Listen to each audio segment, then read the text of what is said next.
Sanbonani, my name is Tswani, all the way from Hillbrow Radio Station. We're here at Paris Palace.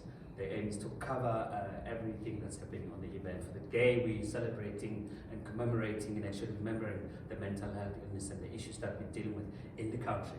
Now, with me, I'm sitting with the FPD. FPD is a foundation of developmental programs. Huh? You're there. Okay. So what I don't know, it's who they are, but we know that they're here also to give us everything that we need to know about FPD and how do we benefit from it, not as the radio, but as the society, as a community of Joburg. So first of all, I'd love to get him introduce himself and Sisi Asqale Ubaba this time.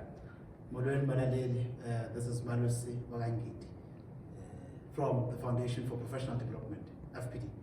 Okay, your portfolio maybe? I'm in business development. I'm doing sales. Okay, all right. Okay, Siyabonga. Sisi. All right, good morning. Give it to Madam Khebani, also known as Dumi, and I'm from FPD as well as my colleague Malusi. And I am the project manager in the office of the Deputy CEO, covering a few projects, including the mental health project. Oh, yes. So in a nutshell, ngifuna nje basitshele ukuthi FPD yenzani, what is the mandate from at the Senate level? What are they doing? How do they add value into the health system? And where we are at the mental health center today, we're celebrating that. How do they play a role? Where do they fit in? Where do we see FPD in the mental health programs? How long do we have? How long do we have for that story? I think perhaps I can give an idea of FPD and its place in society, and maybe Boitumelo will then give an idea of how that translates into the mental health space. FPD, Foundation for Professional Development, started in the late 90s during that big problem of HIV and AIDS in our society.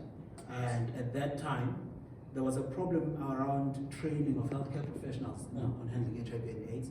There was also a problem in terms of understanding or at least agreeing as society what causes AIDS. But as these debates waged on outside of hospitals and clinics, healthcare professionals were dealing with patients that were dying at that time. So FPD came in as the gap, as an answer to that immediate problem that society had at that time. Started training healthcare professionals, and that training leg has been standing since then and has been doing conferencing and events around major healthcare topics like HIV and AIDS, TB, nursing, mental health, and so on and so forth. But the idea is important because at that time in the 90s, the big problem was HIV and AIDS, and FPD was the answer at that time. In the same way now that the disease burden research suggests that mental health currently registers a higher disease burden in society than HIV and AIDS. So it was the same rationale, or at least the same wisdom, that said, well, when we started work in HIV and AIDS, it was because there was a need in society, not because there was people supporting or working with us. So now there's also a big problem in society, so we now need to do the same work, and others will find us ahead, just as they found us ahead when it was the first topic. So maybe we can give more ideas into how that translates into present day action. Great. So as a response to that mental health treatment gap that we have identified, as Malusi said, we use the same rationale as that of the HIV TB response. Okay. So what we did is we got funding from PEPFAR to implement a mental health project that we titled Improving Mental Health and HIV TB Service Integration, dubbed as IMISI. Yes, so IMISI we were operating in 4 provinces with the 4 provinces that are supported by PEPFAR to offer technical assistance to organizations working in the HIV space so that we can integrate mental health into those HIV TB programs, so that we have an integrated approach where we deal with the mental health treatment gap and also ensure that people are receiving their HIV treatment as well as their TB treatment accordingly. And because we're also advocating for mental health in general, we also came up with one of our babies, Masiviwe ZA. I think you saw the stalls outside. Yes. Masiviwe. So Masiviwe, what it is basically, it's a knowledge hub. It's a knowledge hub. It's a website. It lives online. So we have a website. We have social media pages where we disseminate information on mental health. Where to go to for mental health. Because we also have a map that is integrated in the website that can direct you to your nearest accessibility to access mental health treatment, to access mental health care, and also we work with organizations such as SADC, the South African Depression and Anxiety Group, the SA Fed for mental health, just to say, hey guys, there's help out here, because we realize that there's also a gap in our knowledge at community level. So what we were also trying to do with the UNISI project and Masiviwe and all these stakeholders that we work with is to decentralize mental health care from the hospitals, because there are long waiting lists. We don't necessarily access mental health treatment easily, through that channel of approaching the hospitals. So what we wanted to do is take it to community level, bring it to our people, educate, and we took the same approach that we did with the HIV response. We offer capacity building on mental health to healthcare professionals at all levels, and we also have courses that really just speak to lay counselors who can really just read information on mental health. We have courses such as the Demystifying Mental Health and Eradicating Stigma that we offer to lay people who can also disseminate information to the communities. Because what we essentially want to do is to just reduce that long waiting list in the hospitals. That's right. Bring the information down to the communities so that people know where to go to access help for mental health. Lastly, I just want to know, this is very interesting, because mental health, it's one other stigmatized illness. A few people will admit, I have a mental case or illness or an issue.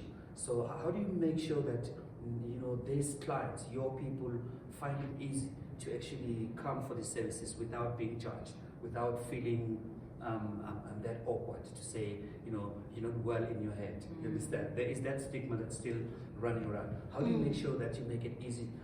What room did you open that makes it easy for all of us to actually can come through freely without that kind of privacy and confidentiality? How do we get there? How do you find you without being seen?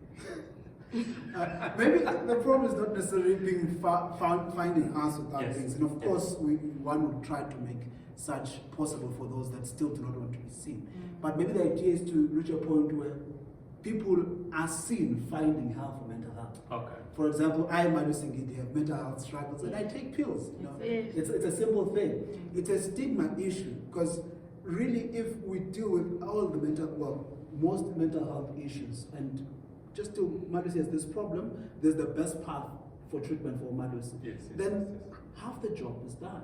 But the problem starts when Madu cannot admit that there's this problem because Madu is the stigma.